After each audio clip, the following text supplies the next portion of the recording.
آپ فرمایا تو نے اس کا دل چیر لیا تھا، اسامہ تو کیا کرے گا جب قیامت والے دن اللہ کے حضور وہ کلمہ پڑھتا ہوا تیرے خلاف مقدمہ قائم کرے گا، اسامہ تو کیا کرے گا، اسامہ تو کیا کرے گا۔ حضور اس بات کو اتنی دفعہ ریپیٹ کرتے رہے کہ اسامہ ابن زید کہتے ہیں میرے دل میں خواہش ہوئی کاش حضور خاموش ہو جائیں اور آج سے پہلے میں کافر ہوتا، آج میں کلمہ پڑھ کے مسلمان ہوتا، کم از کم میرا یہ گناہ تو دھل جاتا کہ میں نے ایک بندے کو ناحق قتل کر دیا۔ بسم اللہ الرحمن الرحیم۔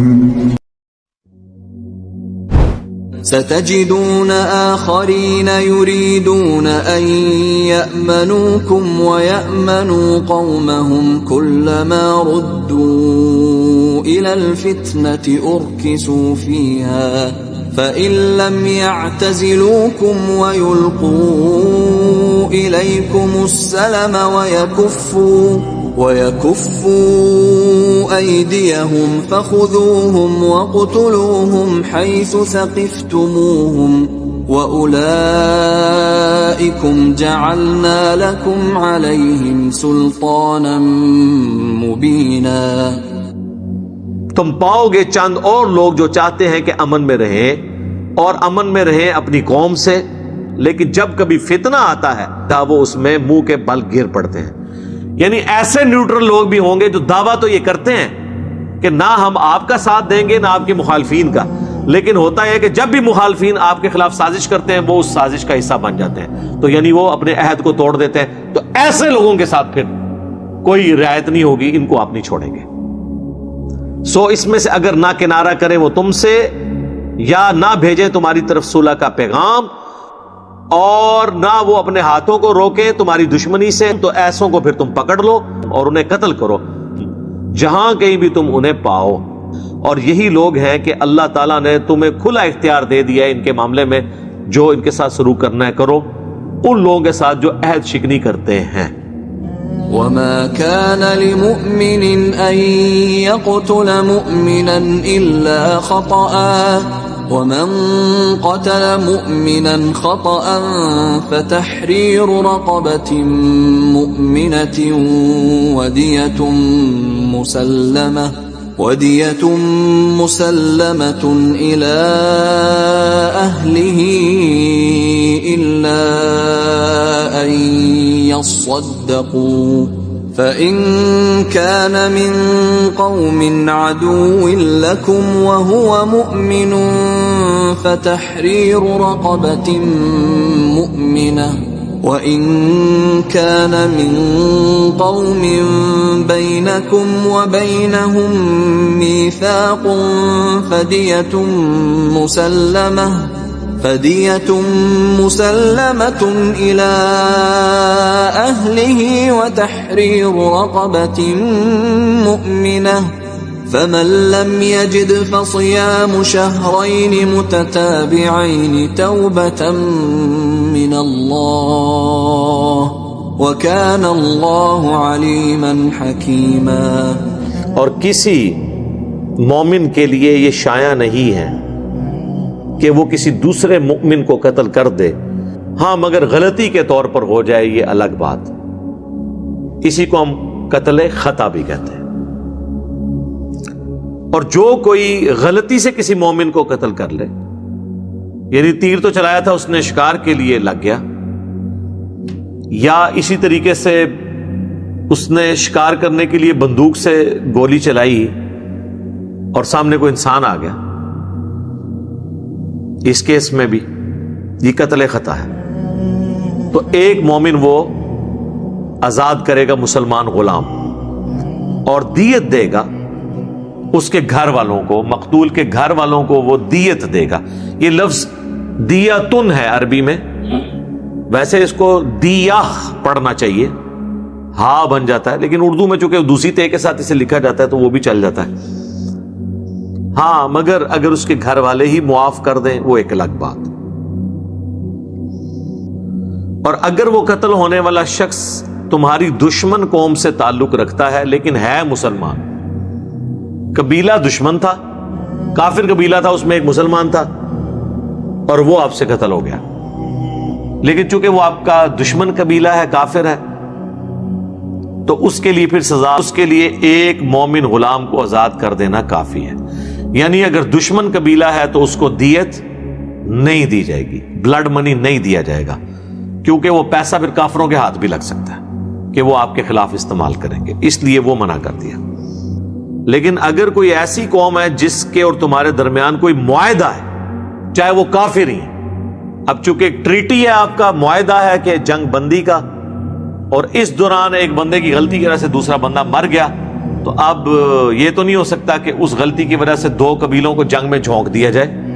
اس میں پھر یہ ہے کہ پھر اس میں آپ نے دیت بھی، بلڈ منی بھی، خون بہا بھی آپ نے دینا ہے،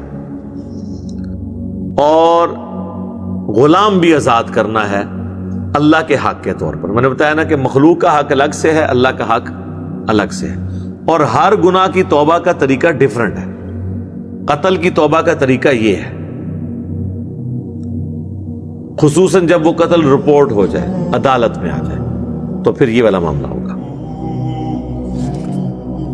تو جو کوئی نہ پا سکے کوئی غلام، اب نہ پا سکے سے مراد ہے کہ غلام اویلیبل نہیں ہے یا اس کی استطاعت نہیں غلام خرید کے آزاد کرنے کی، اتنی رقم نہیں ہے، تو وہ مسلسل 2 ماہ کے روزے رکھے گا. یہ گناہ کی توبہ ہوگی اس کی. یہ توبہ ہے اللہ کے حضور اس کی. اللہ کے حضور توبہ الگ سے ہے، حقوق اللہ کا معاملہ الگ سے ہے، حقوق العباد کا معاملہ الگ سے. یہ دونوں پیرلل میں چلتے ہیں. اور اللہ تعالیٰ علم والا ہے، حکمت والا ہے. یعنی اللہ کو یہ پتا ہے، اس کا علم کامل ہے، اس کی حکمت کامل ہے کہ کس گناہ کی پاداش میں کون سی سزا رکھنی ہے. وَمَن يَقْتُلْ مُؤْمِنًا مُتَعَمِّدًا فَجَزَاؤُهُ جَهَنَّمُ خَالِدًا فِيهَا وَغَضِبَ اللَّهُ عَلَيْهِ وَلَعَنَهُ وَأَعَدَّ لَهُ عَذَابًا عَظِيمًا. جو کوئی کسی مؤمن کو جان بوجھ کر قتل کر دے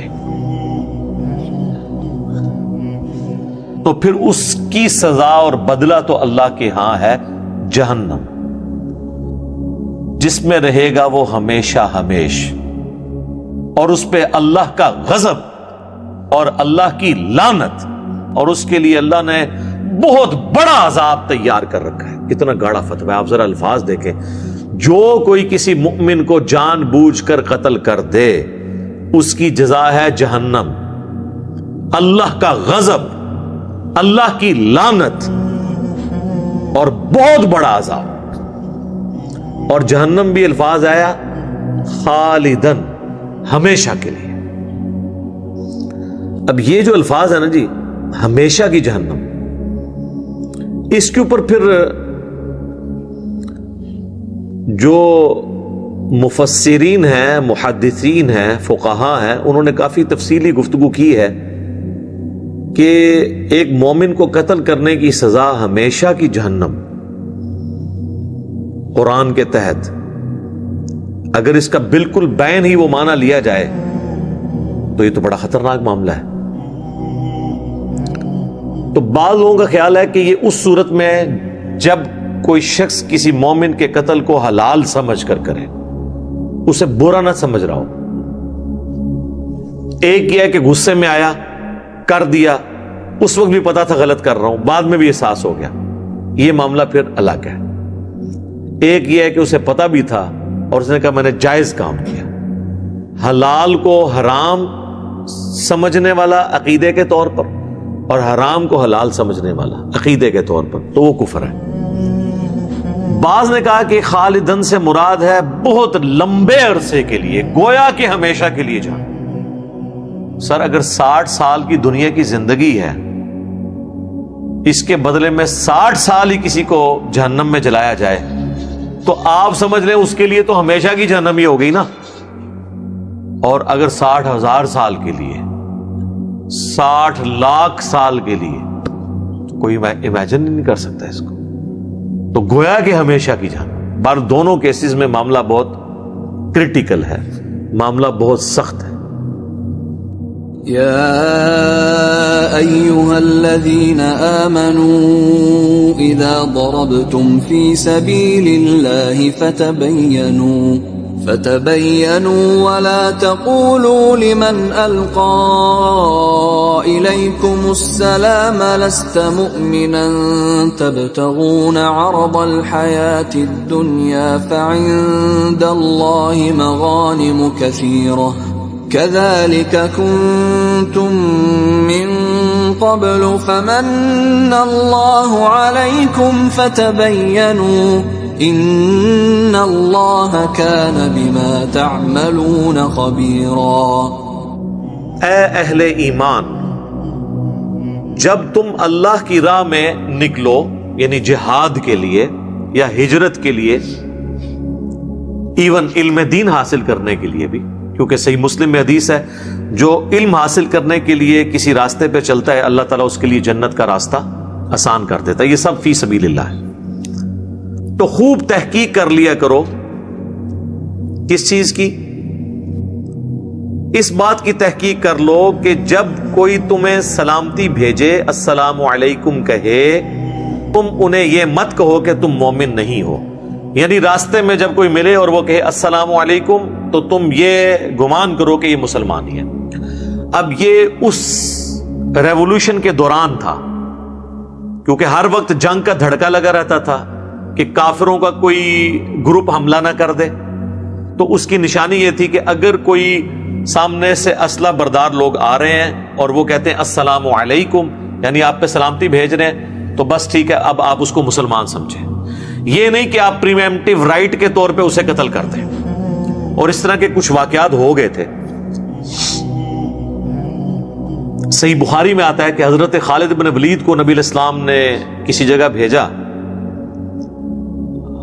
یعنی لوگوں کے پاس، کچھ قبائل کی طرف، تو انہوں نے آگے سے، اب وہ بیچارے ان پڑھ تھے، وہ جڈ تھے، ان کو یہ پتہ ہی نہیں تھا کہ ہم نے اپنے عقیدے کا اظہار کس طرح کرنا ہے۔ تو چونکہ اسلام کا غلبہ ہو گیا تھا، اذا جاء نصر اللہ والفتح ورأیت الناس يدخلون فی دین اللہ افواجا، اس کے تحت لوگ جوک در جوک دین میں قبائلی سسٹم کے تحت داخل ہو رہے تھے۔ قبیلے کا سردار اسلام قبول کرتا تھا، پیچھے سارا قبیلہ مسلمان ہو جاتا تھا۔ تو صحیح بخاری میں یہ کم از کم 2 جگہ یہ حدیث آتی ہے۔ حضرت خالد بن ولید کو نبی علیہ السلام نے ایک جگہ بھیجا، تو اب وہ جو پینڈو لوگ تھے، بادیہ نشین اعرابی، انہوں نے بجائے یہ کہنے کے کہ ہم اسلام لے کر آئے، انہوں نے یہ کہا کہ ہم اپنے دین سے پھر گئے، ہم اپنے دین سے پھر گئے۔ یعنی کس دین سے؟ بت پرستی کے دین سے پھر کے ہم مسلمان ہو گئے۔ تو حضرت خالد بن ولید نے اس کی انٹرپریٹیشن یہ کی کہ یہ اسلام سے مرتد ہو گئے ہیں، حالانکہ نبی علیہ السلام کا مبارک زمانہ ہے۔ اب ان بیچاروں کے پاس کوئی الفاظ نہیں تھے یہ کہنے کے کہ ہم مسلمان ہو گئے۔ وہ یہ کہتے تھے جی اسی اپنا، جس طرح آج کل کوئی ہوگا اسی فرقہ چھوڑتا، فرقہ چھوڑ دیتا، یہ مطلب نہیں ہے کہ وہ کافر ہو گیا۔ تو وہ کہتے تھے ہم اپنا دین چھوڑ دیا، یعنی پرانے دین کو چھوڑ کے ہم اسلام پہ آ گئے۔ تو حضرت خالد بن ولید نے ان کو قتل کرنا شروع کر دیا۔ تو وہاں پہ پھر انہوں نے کچھ صحابہ کے والے بھی بندے کیے کہ اپنے اپنے حصے کے لوگ قتل کرو، یہ مرتد ہے۔ تو وہاں پہ پھر حضرت عبداللہ ابن عمر، باقی صحابہ نے کہا کہ یہ تو کوئی طریقہ نہیں ہے، ہم نبی علیہ السلام سے پہلے اس کی اجازت لیں گے۔ نبی علیہ السلام کے پاس پہنچے تو انہوں نے کہا یا رسول اللہ، ہم نے تو اپنے اس پرانے دین سے پھرنے کا اناؤنسمنٹ کی تھی، ہمیں نہیں پتا کہ ہم نے کس طریقے سے اس چیز کا اظہار کرنا ہے۔ تو نبی علیہ السلام کو اتنا غصہ آیا، آپ نے 2 دفعہ فرمایا اے اللہ، خالد ابن ولید نے جو کچھ کیا میری کوئی ذمہ داری نہیں ہے، میں خالد کے اس عمل سے بری ہوں۔ یعنی اس کا جو وبال ہے یا اس غلطی کا جو خمیازہ ہے وہ اس نے خود اٹھانا ہے۔ نبی علیہ السلام نے قتل ناحق کے اگینسٹ اپنے آپ کو اعلان برات کر دیا۔ پچھلی کلاس میں بھی میں نے قتل ناحق کے اوپر گفتگو کی، الگ سے ویڈیو بھی 32 منٹ کی ہم نے کلپ پورا اپلوڈ کیا ہے، اس میں نے کئی ایک احادیث بتائی تھی۔ اب مجھے بتائیے کہ آج کے دور کے لوگ یہ کس طرح کہہ سکتے ہیں کہ کچھ بھی ہیں تیرے محبوب کی امت سے؟ حضرت خالد بن ولید کو حضور کہہ رہے ہیں کہ میں اس کے اس عمل سے بری ہوں، اور اسی کو سپورٹی وہ حدیث ہے جو میں درجنوں دفعہ بیان کر چکا ہوں، حضرت اسامہ ابن زید کے بارے میں۔ ایک جھڑپ کے دوران جب کافر ان کی تلوار کے نیچے آیا تو اس نے کلمہ پڑھ دیا، حضرت اسامہ ابن زید نے پھر بھی اسے قتل کر دیا، یہ سمجھتے ہوئے کہ یہ ڈر کے کلمہ پڑھ رہا ہے، اندر سے کافر ہی ہے۔ عین ممکن ہے ایسا ہی ہو، لیکن اسلام ظاہری کلمے کا کتنا احترام کرتا ہے؟ ان کو یہ کلک تھا کہ یہ میرے سے کام مس ہینڈل ہوا ہے.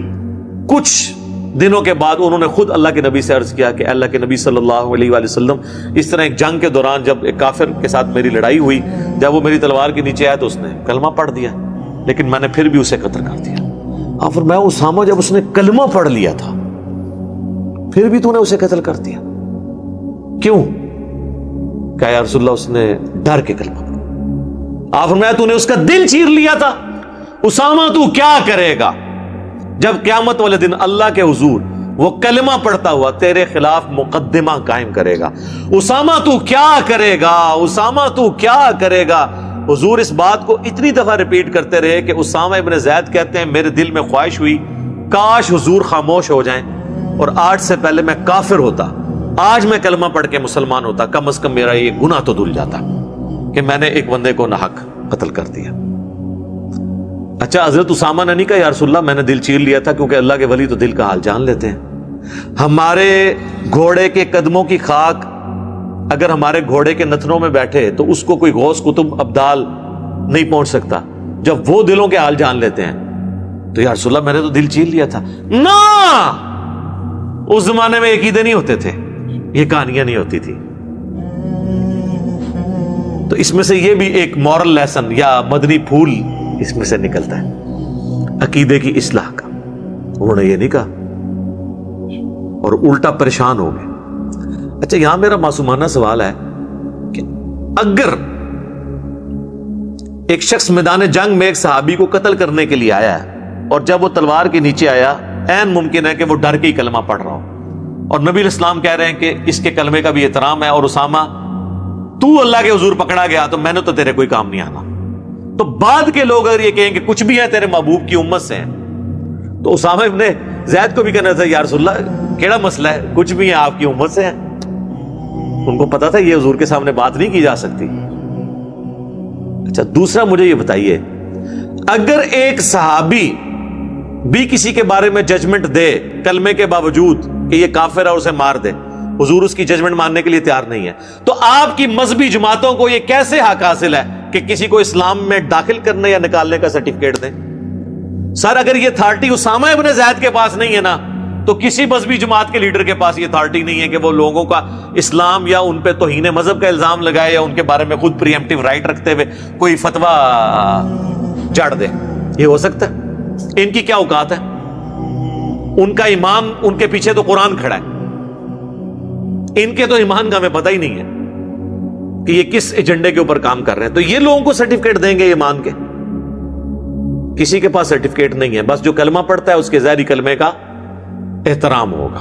باقی اگر وہ منافق ہے یا کوئی اور ایشو ہے وہ اللہ اور بندے کا معاملہ ہے، قیامت والے دن پولیس رات کے اوپر وہ الگ ہو جائے گا. لیکن دنیا میں آپ نے ظاہری کلمے کا احترام کرنا ہوگا، اور اگر آپ نہیں کر رہے ہیں تو اس کا مطلب ہے کہ آپ کا مرتبہ صحابہ سے زیادہ ہے، نعوذ باللہ.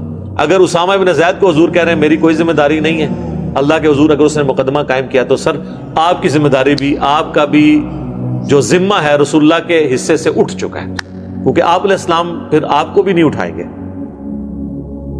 انہوں نے نہیں کہا یا رسول اللہ آپ دعا کریں میرے لیے، خیر ہے میں پریشانی ہوگی، کاش میں آج سے پہلے کافر ہوتا تو کلمہ پڑھ کے آج مسلمان ہوتا اور میرا یہ گناہ دھل جاتا. سر یہ حدیثیں وہ ہیں جو بخاری مسلم میں صدیوں سے لکھی تھیں، لیکن وہ بخاری مسلم میں ہی لکھی رہ گئی، باہر نہیں نکلی. باہر نکلتی تو آج یہ جو قتل و غارت کا بازار گرم کیا ہوا ہے توہین مذہب کے نام کے اوپر، گستاخیوں کے نام کے اوپر اور فتووں کے نام کے اوپر، تو یہ معاملات نہیں ہونے تھے. اور اللہ کا شکر ہے ہمارا یہ پلیٹ فارم ہے، ورنہ آپ کی آنے والی نسلیں تو اس دین سے متنفر ہو جاتی. جو دین کا حلیہ آپ نے بگاڑ کے پیش کیا ہے نا، مرنے اور مارنے والا، کسی نے اس دین کو قبول ہی نہیں کرنا تھا. انہوں نے کہا نا یہ تو ہم انسیکیور ہیں. ایک گورا کافر ہے سیکیور ہے، جیسے ہی مسلمان ہوتا ہے انسیکیور ہو گیا، کیونکہ اگر وہ شیعہ ہو گیا تو دیوبندی اور بریلوی اور اہل حدیث کہیں گے اس کو مار دو، اور اگر وہ اہل حدیث ہو گیا تو بریلوی اور دیوبندی کہیں گے انگریزوں کی پیداوار ہے، خوارج کی جماعت ہے. دیوبندی ہو گیا تو بریلوی نے کہنا گستاخ رسول ہے، بریلوی ہو گیا تو باقیوں نے کہنا ہے مشرک ہے. تو وہ تکے گا پائی میں باہر ہی ٹھیک ہے، منو سکون زندگی گزارن دو، جی 4 دن کی زندگی میں سکون نال کٹ لواں. اب وہ رچرڈ ڈاکنز جو ہے نا، اس کو کسی نے کہا کہ اگر یہ جو کچھ تم کر رہے ہو ایتھیزم کا، جو تم نے فتنہ کھڑا کیا ہے، تو کسی کرسچن نے سوال کیا، ظاہر وہ اس کا کرسچینٹی کے ساتھ ہی سلسلہ تھا نا، تو اگر یہ سب کچھ سچ ہوا اور قیامت والے دن اللہ کے حضور تمہاری پیشی ہو گئی اور جیزس کرائسٹ نے تم سے پوچھ لیا، پھر تم کیا کرو گے؟ اس نے کہا کہ میں ادھر جیزس کرائسٹ سے کہوں گا کہ جن لوگوں کے حوالے آپ اپنا دین کر کے گئے تھے نا، ان سے میں کم از کم بہتر تھا. ٹھیک ہے، اور یہ بات ریالٹی ہے، ان سے بہتر تھا جو کچھ انہوں نے دین کا حلیہ بگاڑا ہے. تو اگر یہ دین آپ کا دین تھا جس کو آپ بھی قیامت والے دن آن نہیں کر رہے، جی یہ انجیل کے اندر لکھا ہے کہ قیامت والے دن لوگ حضرت عیسیٰ کے پاس آئیں گے کہ جیزس کرائسٹ، ہم نے آپ کے نام پہ بے علاج مریض ان کو شفا دی اور یہ سب کچھ کیا، تو وہ کہیں گے سحقن سحقن لمن غیر بعدی، ان کو مجھ سے دور کر دو. یہی تو تھا جس کے اوپر وہ احمد دیدار صاحب نے وہ جمی سگارڈ سے مناظرہ جیتا تھا. اس نے کہا لا علاج مرض ہم حضرت عیسیٰ کے نام پہ اسے صحیح کر دیں گے، تم محمد کے نام پہ اسے کرو. ان کا تمہارے بارے میں تو پہلے ہی موجود ہے، تمہیں تو دھتکار دیا جائے گا. اور سر یہ حدیث بخاری مسلم میں بھی ہے، میرے عوضے کو اثر پہ بھی لوگ لائے جائیں گے، میں پلانے لگوں گا جب تو کہا جائے گا انہوں نے آپ کے بعد آپ کے دین کا حلیہ بگاڑ دیا. سحقن سحقن لمن غیر بعدی، اور اس میں الفاظ ہیں، میں بھی وہی کہوں گا جو عیسیٰ ابن مریم کہیں گے، اے اللہ جب تک میں ان میں موجود تھا ان پر گواہ تھا، جب تو نے مجھے اٹھا لیا پھر تو ان پر گواہ تھا، اب یہ تیرے بندے ہیں، چاہے انہیں معاف کر دے، چاہے ان کے ساتھ جو ہے وہ تو عذاب والا معاملہ کرے. تو اللہ فرمائے گا آج صرف سچوں کو سچا عقیدہ فائدہ دے گا. باتیں ساری ایک ہی ہیں، وہ سارے مذاہب میں آپ کو گھوم پھر کے سورس ایک ہی نظر آ رہا ہے. ایک ہی طرح کی خرابیاں انبیاء کے ماننے والوں میں آتی ہیں اور وہ پھر آگے ٹرانسفر ہوتی ہیں.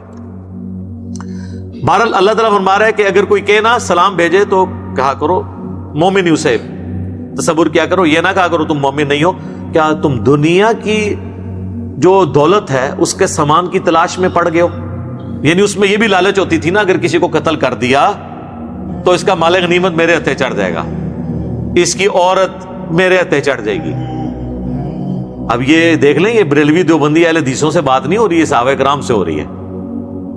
ٹھیک ہے، ان کا بس چلے تو یہ آیتیں ہی قرآن سے نکال دیں گے، اس میں تو سراۃ توہین صحابہ ہے کہ صحابہ کرام کو اللہ تعالیٰ کہہ رہا ہے کہ تم دنیا کی محبت کے طلبگار ہو اور تمہیں کوئی اگر کہتا ہے آ کے تو اسے مسلمان مان لیا کرو.